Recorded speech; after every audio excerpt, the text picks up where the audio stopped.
Central Buzz, Central Buzz.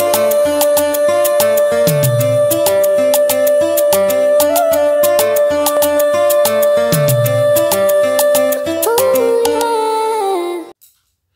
Bonjour et bienvenue chez Central Buzz Congo Télévision. Si vous n'êtes pas encore abonné à notre chaîne, abonnez-vous. Mettez les pouces bleus, laissez les commentaires, partagez nos liens, mais surtout incitez vos proches à nous suivre.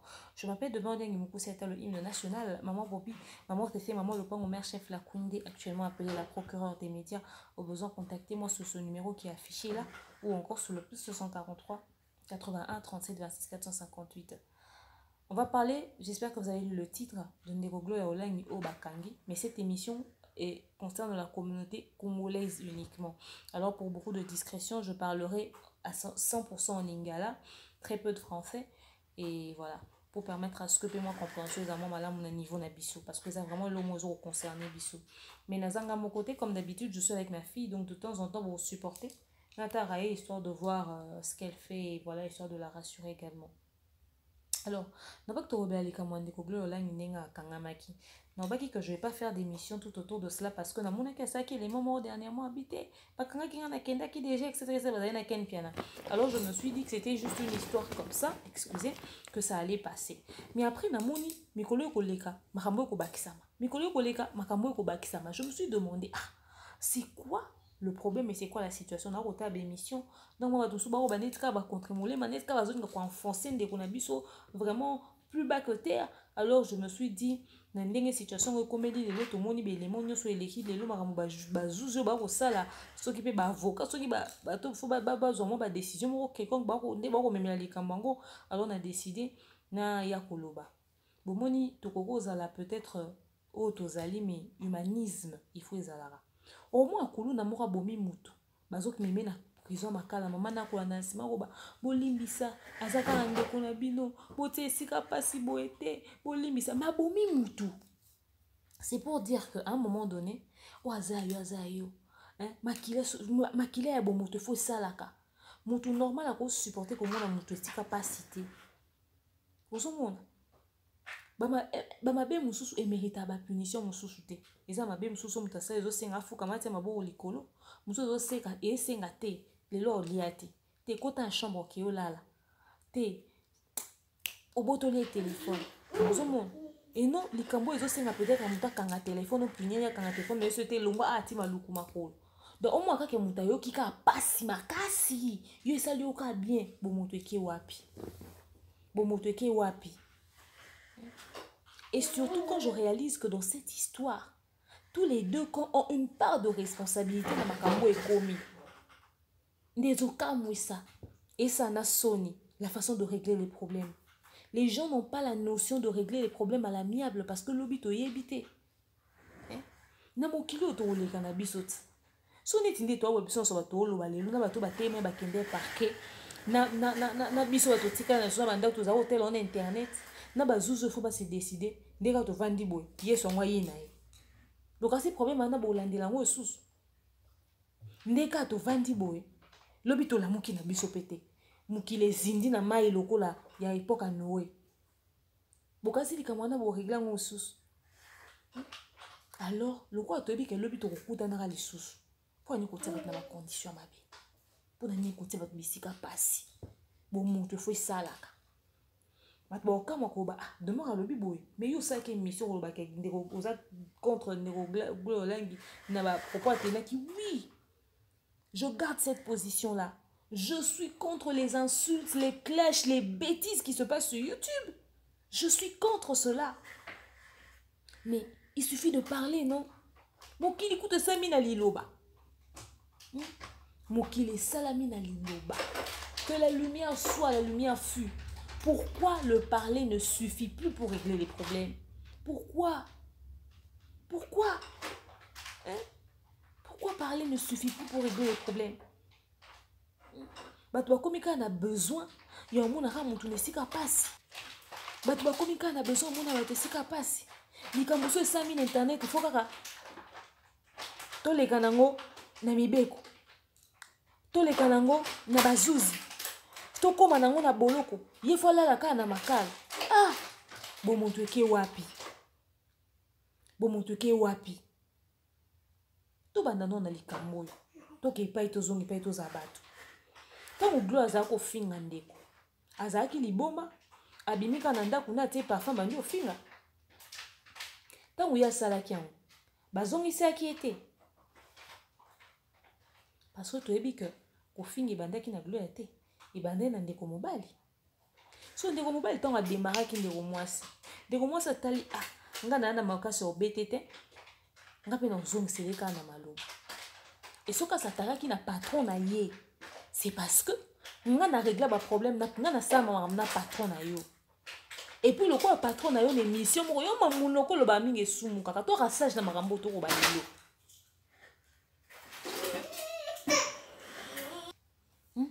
to kasage na makambo tokoba lelo ndeko aloba ye moko na émission oyo biso nyonso totala ke ndeko mobali wana ntango alekaka koloba ngamu natindaka yo ntango alobaki bongo ata ndeko mobali yango na sentiment na ye moso alamuki aza na besoin oclashe motu ayebi kosi okouvra ye yo so olobaki yo moto otindaka ye ata asali makambo na sentiment na ye sikoyo soki neti na kati ya ka oyo otindaki ye te ye na ndenge na ye aye abandi kodemare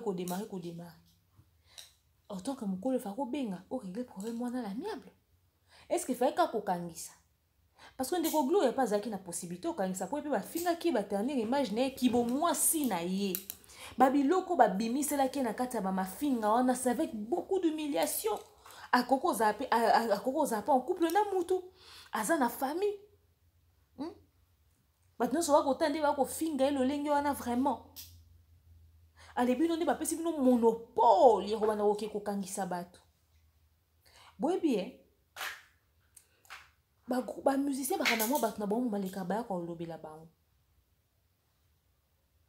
nga nalobi likambo etali musicien mo osongoli opakala ale bato totourna nga na bambolombo na mo baleka baya kolobela nga bato wana baya kolobela bamusicien wana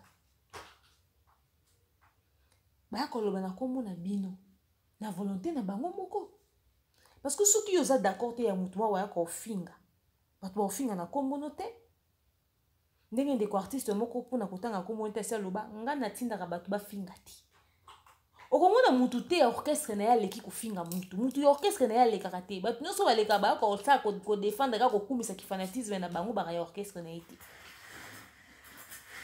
yo oza na mutu moko boye oyo so oloba officiellement ke soki aye ofinga yaka ofinga na kombo na yo sikoyo ntango ye abandi kotenir bakombo moko excusez c'est ma fille qui est en train de jouer avec sa trotteuse ntango ye abandi kotenir bapropos moko ezo koinsulte ndeko mwasi wana elle va se dire quoi eza mpo totraitaki likambo moko boye tosilanaki bien te to likambo boye seke yo moto otindi ye yango ye mpe alobi te na répondre na moto oyo atindi ye ça peut été sage. Moi, je suis contre les insultes. Mais il faut que vous régler le problème en famille. Vous vendez ici à Tabampak. To bengi leki na yo. Yo bobo sana mbangu ba relaso. To kabula mwa lipe mo esika moko. To kabula mwa sani esika moko. To bosa na eloko wana te era très important. Il faut servir kabiso te. Mais era osali kambobi te. Ndeko to kabula kana ya ta ver moko mai esika moko. Na koko meme esika wana te. Il faut na vandise na solisa na lubana. Tout régler moi l'amiable. Bongo te, bino fuka boke na musika. Siko ndenge bokangi ye wana. Objectif les anime. To moi ba tout fou ba décision ba comme okima, ba comme okanga ba téléphone. Mais c'est une honte. Comme même mutu na l'état déjà zama beza lokolo bomi mutu. Mais yo memie na l'état. Boyo ke ba casier judiciaire ba ndeko na bino mawate.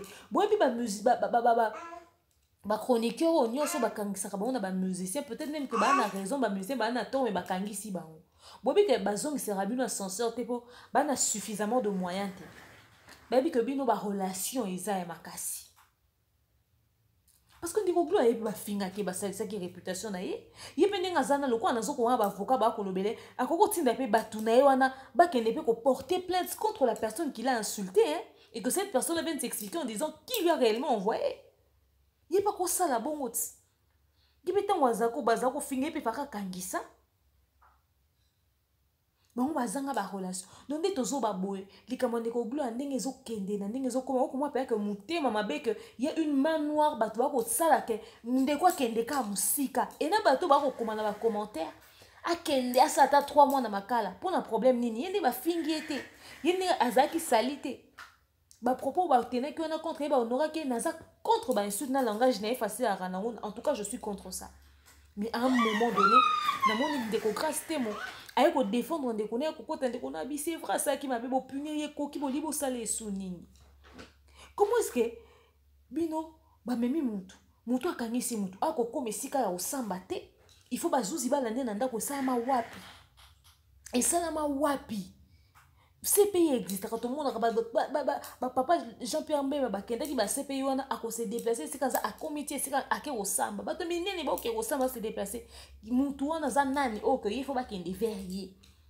et puis bozo la ki ça trucage na mo imakasi bo aka ko bozana besoin ko punir mutu soki déjà bon memaki ye na mibeko c'est que bon moni ke kuna logique ça ba oke na logique alors boke na logique a mibeko ba komi ba entendre ye après bayambi bino nde ezakaka basambisi bino ye alobi adenga aza wana aussi longtemps que azoko bénéficier na soki prévention d'innocence soki ni balobaka na bosani ya que bino mibale na boso confronter te po mutu ya mutu apesa version na ye aza na droit bénéficier ya liberté provisoire bafuteli yango mpe mwa mosolo moko boye babokozwa c'est que donc objectif exact que bakangisa ye pour que ko se justifier na miso l'état pour ania zo finga te objectif eza wana te objectif eza lokola ye par malheur na koloba kaka mingo alobaki te aussi en tant que musicien boaza na mboko moto boaza na mboko ngana ko lala te pour yaza nani do bokanga mikana wana bobite to ko prouver ça c'est combien de micro na parc et koki basaka guerre d'esprit na moi cité basaka guerre d'esprit na mwana te mwana soko zogangela ke nyonso zobetaka ya nyonso bando yoka te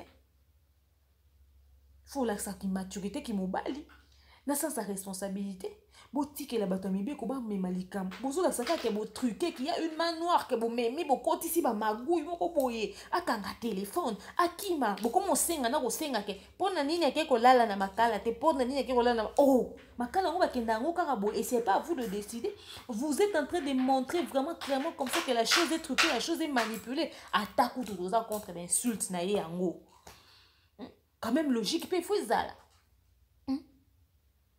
basambisa bino à la normale batuni ye pas se défendre ye pas pesi ba argument na ye donc to baka soki bandeko ba musicien wana nyonso basanganaki te mpona kosoutenir ndeko mwasi wana ça veut dire que ero to kobeta masolo misusu ndeko aza makala so azalaki na mutu te soki azali na mutu te bato nyonso oyo bolandaka soki bomoni lokola namoni mwa jeune fille moko boye babengaki soki ujana nayebi kutu te nakoka koba bilo mosusu ekosala na soni bo excusez nga vraiment je vais être vrai okota mutu okomona mutu mbungi omituna asokoli te avandi mpe na kiti na ye akoloba likambo ye mpenza kotelema liboso ya gloire olangi aloba ye mpenza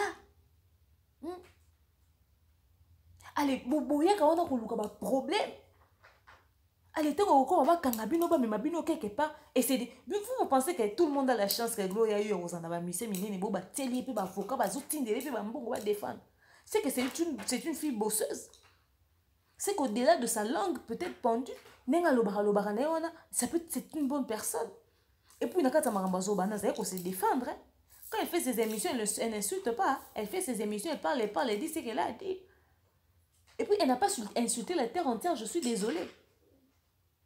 Il y a beaucoup de musiciens dans ce pays. Ce que là, Lika c'est parce que ayebi likambo moko boye kuna ba yeba kamni ba ko le faire ba régler ngunda amiable. Boutika ba régler makam na mango amiable au lieu de venir attiser les faits dans des bêtises, venir s'asseoir et te mettre à parler. Il y a des gens que je regarde sur internet, je dis mais elles sont d'où c'est là. Ozo mona penza ke soki likambo boye et sika o che écoute ozalate. Ozo mona tatina do ye ko beteka ndembata kaka kanga munoko. Parce que baba bêtise. Na caméraman nango pe tata mobimba, je suis sûr à tel grand garçon zo ko filmer muto ko baba bêtise. Hein? Ce qui n'obina na kende plus. Je risque de dire des choses terre à terre comme le disent certaines personnes. J'essaie de garder ma langue. J'essaie vraiment de tenir ma langue. Mais c'est du n'importe quoi sur internet. Moutika bon va régler le problème moi na l'amiable. Na ko moi ndeko fivet ta saleli de kamaglo ya 50 émissions problème est ali yo kutu te batangi ta kombonote. Bokota ka makamba ba kuna ni. Ole bo ça analyse logique ndenge ba tumusu ata ba biso ba oh pas pour me vanter. To ça analyse to lobi likam ndenge ezaleli to luki solution te. Yo zo ko vanda ono leki na chaîne o po ya ko loba yo kutu na hotel mi po la kisi nzoto nzamba sanga mukuse pona nini. Na moi dignité na mi pesa na moi taille na nga muki oyo. So nazaki na banzoto bato musu balaka nango na ebite nga mutenga pusa pembe na ngate bilo musu na kosala te mama soni mutango kuta kipaka yo te ba problème no kolata ngo de on ebite era jalousie era ni boyina na kapona nini opo ya kosepela na malheur a muninga bino bokasi bino so bakangi bino kanda bino kona bino bokana na ba internet so bakangi bino lokwa bakangi bozanda bato ba bimisa bino. Si vous voulez il fallait pour pas pardon, etc., etc. Vous venez chercher des problèmes ici, vous allez faire manquer la paix aux gens. Non. Tout ça contre peut-être ma finger. Mais Babylone, il faut quoi atténuer encore. Il faut quoi atténuer. Net de vos fivets. Tant moi yambi Davina. Et ça qui pour moi na wana Davina leki na biso wana ayo loba nini na makambo. Est-ce que ça makambo ajne? Est-ce que Makambo est allé? Heureusement que moi, on a qui sache félicitations. Félicitations, moi, on sent quand même moi, éducation, moi, base, moi, on est très poli à répondre sagement. Mais évitez ceux qui fivent à manière qu'on s'attend que moi, on a démarré gloire. Tourner à Bengio Fazer et faire une oh. Mais tant où il y a moi, on a les émissions. Papa qui pakangate, etc. Tant on savait bien ça, j'avais du mal à payer les Minerval, mais un tonton comme ça m'a aidé. Moi, nous avons un parent. Ou à Soumara et Dara, alors le bleu bon la TV. Alors le bleu bon la TV. Vous pensez que les gens sont bêtes ou quoi? C'est vrai qu'elle n'est pas Fazer. Gloire est peut-être allée très loin dans ses propos. C'était peut-être pour dire que c'était un enfant au bazo qu'on s'en occupait.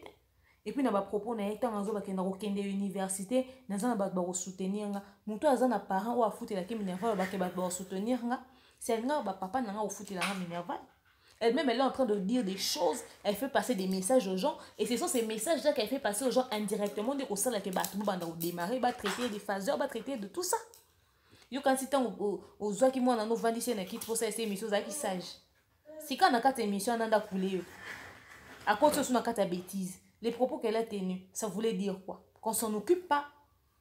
Tant qu'on va quand à l'université. Déjà, donc, à l'objet, ok, quand à l'université, bah, tu vas soutenir. Déjà, à ça, déjà, bien sûr, qui paquetait. À Zobé, la Zoloba, à ça qui n'a moins malaya, tout ça, heureusement, bah, aider, pour que ça, bah, soin. Quand tout ce qu'elle dit là, ça prouve pas qu'on s'en occupe pas. À quel moment on avait mis ça dans sa salle à lobby, papa Tindela Ngambo? À quel moment? Donc yo siko okanisa kike ndemo yambaki ye wana na émission FIV to kanisa pena kendo yambaki na émission vandisie ezala kinde pour akouler gloire démarrer pour na ndenge gloire za ba guerre na papa na pour kokotsa mwana kata buzo babo bino bobi relation gloire za ki na ngona papa na bobi bilo ni ba ko wele peut-être tozo mona ka auto ko mona to luka to défendre to regret ko ma mia peut-être ma mso a cessé ça bozara sage ko sagesse ezate. Toujours quoi na âge mais sagesse na maturité exacte moi na butu tant to sambe avant là to senga nzambe kaka mbongo te to senga nzambe kaka na ebinini te bo senga nzambe pe sagesse pour kota moi na ba bêtise elle a été intelligente elle a été sage. Davina fais attention fais attention na clic wana na chaîne wana za sala attention. Baba ndoko na buzo ba émission na ba bêtise. Tu es une fille quand même correcte. Demandez que s'inquiéter que émission na les émission mon son ndenge mo ah Dieu merci de ça no émission mo malam. Émission mo quand même correct zo ke ko luka mo ba information tout ça par rapport à communauté na biso to ko vivre félicitations zo ça no bien mais sois sage et prudente. Sois sage et prudente. Ba ça sur émission ba ya ba buzo ba makamba papa na yote. Et fais attention à ce que tu dis sur ta vie, au fait. Tout ce que tu dis tout autour de ta vie. Quand tu ne fais pas, tu n'impliques pas la présence de ton père dans ta vie, dans tes propos, ça prouve à suffisance qu'il ne s'occupe pas de toi. C'est ce que les gens veulent entendre. À un moment donné, sans le vouloir, c'est toi, au fait, qui va faire à ce qu'on t'insulte en son nom. Même s'il ne s'occupe pas de toi, garde ça pour toi. C'est ta vie privée. Ne fais pas sortir ça sous forme de sous-entendus. C'est vrai que tu as besoin qu'on t'aide. Ça se voit. On peut le voir. On peut le voir. Mais garde ça pour toi. Quand tu es sur la base à vous obater. Nous avons ça à compte à rendre inutile. Nous avons un problème privé. C'est du n'importe quoi. C'est vraiment du n'importe quoi. Bon, Luka, bon, régler le problème de à l'amiable. Tout le monde m'a bé de loin, tout belé. Non, non, non, non, non. Azan de ko moi si. So ka c'est lika, muka sbo ke na logique, bo ke libo so ba zuzi bo samba bo lo ba bo tunana.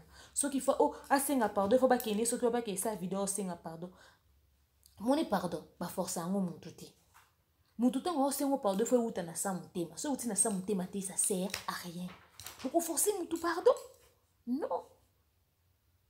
Non. Bon, naka asenga mioka pardon pour mukike mona kaka senga pardon. Non. Bon, régler ce problème ana la logique.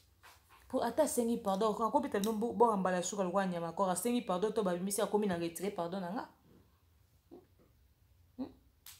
Sko tant bokangi si glo ya bo bosani ke bino pe bo fingaki. Ben insulte na bino pe za na internet to ça na ngoni. Image nini ya malamu ya orchestre wana biso to tike na ngona mutu. Ngoga bat bako kota ba studio gez ma weta lekini émission na ken piano loba si la sans au sa ba clip innocent baluma sali featuring na Diamond Platinum to moni nombre de vues sali en 18 heures to ki 2 millions to ki ni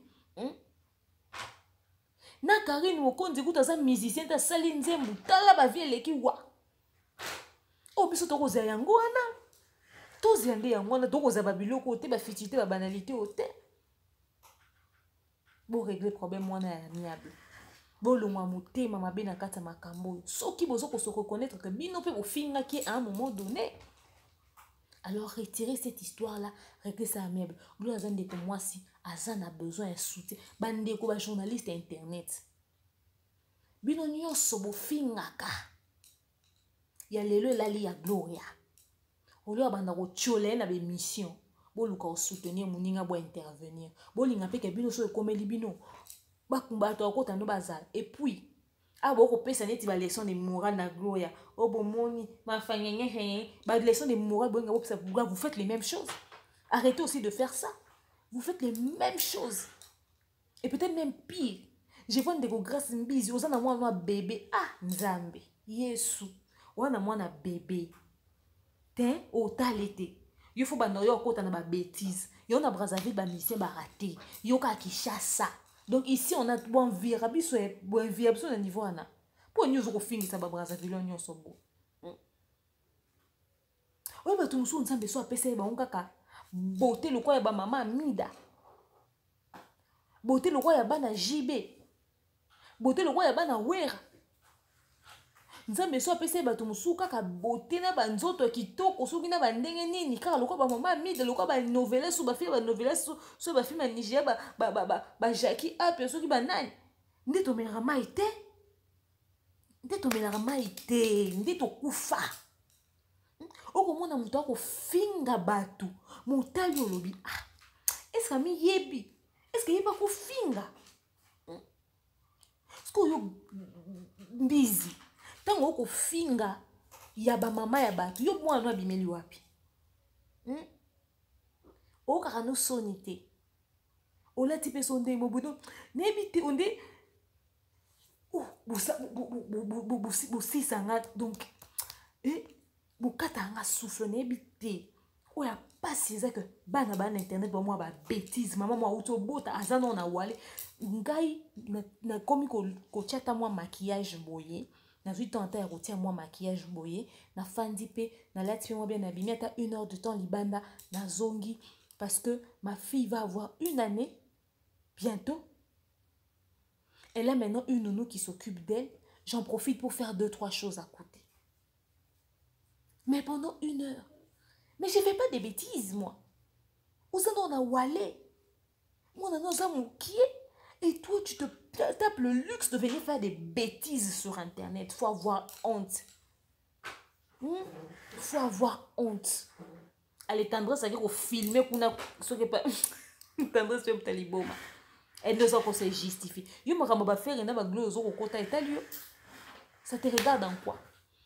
On va profiter le coup on dit pesi glo ya baise ya ne ba kangisi tout ça on parle tout autour de toi si tu veux profiter tu veux obandi sur obanda pe ko finga pour ba tia yo peka pour ba tia yo peka do yo luka pena ba tia yo ka soni qui peut non mwana na yo qui peut non mwana hein on se demande comment tu t'en occupes un bébé comme ça c'est pas possible. Maintenant, ce moment etc. Vous n'êtes pas des exemples. Vous pensez que vous faites quoi de bon sur Internet? Bon exemple à bien été. Bon, Sony.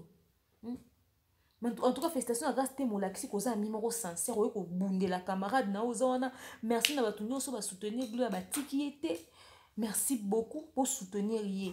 Parce que, pour se justifier, peut-être peut-être punition par rapport à ta pose que zaki ya malamu te mais à mon délo bon mais non